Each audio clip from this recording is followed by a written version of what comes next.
Miyamoto Musashi, known as the greatest and most legendary swordsman in Japanese history, is a name that every Japanese person knows. He held an impressive 61-0 dueling record and was not only an excellent swordsman but also a writer and philosopher.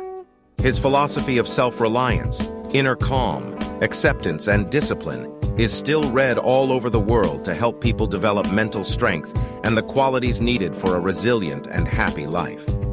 In this post, we will explore the life, art, and swords of the lone samurai and learn about the lessons we can apply to our modern lives. Once upon a time, Miyamoto Musashi, a legendary swordsman, was traveling through a forest when he came across a man who was practicing his swordsmanship. The man was so engrossed in his practice that he didn't even notice Musashi's presence. Musashi watched the man for a while and then approached him. "Your technique is good," Musashi said, "but it lacks something."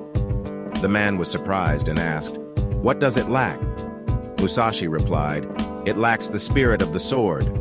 The man was confused and asked, "What is the spirit of the sword?" Musashi replied, "The spirit of the sword is the way of the warrior. It is not just about technique, but also about the heart.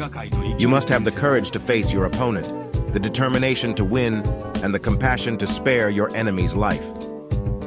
The man was amazed by Musashi's words and asked, "Can you teach me the spirit of the sword?"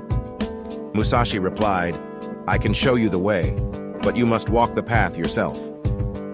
Musashi then drew his sword and challenged the man to a duel. The man accepted, and they began to fight.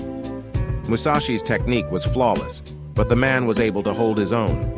However, Musashi was not trying to defeat the man, but to teach him a lesson. After a few minutes, Musashi sheathed his sword and said, "You have the potential to become a great swordsman, but you must remember the spirit of the sword. It is not just about winning, but also about honor and respect." The man was grateful for Musashi's lesson and promised to follow the spirit of the sword. Musashi then continued on his journey, leaving the man to ponder his words.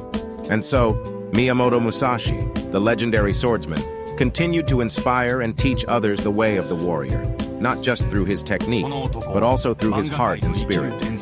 Thank you for joining us on this journey through the life, art, and swords of the legendary swordsman, Miyamoto Musashi. We hope you learned something new about the greatest and most legendary swordsman in Japanese history and the lessons we can apply to our modern lives.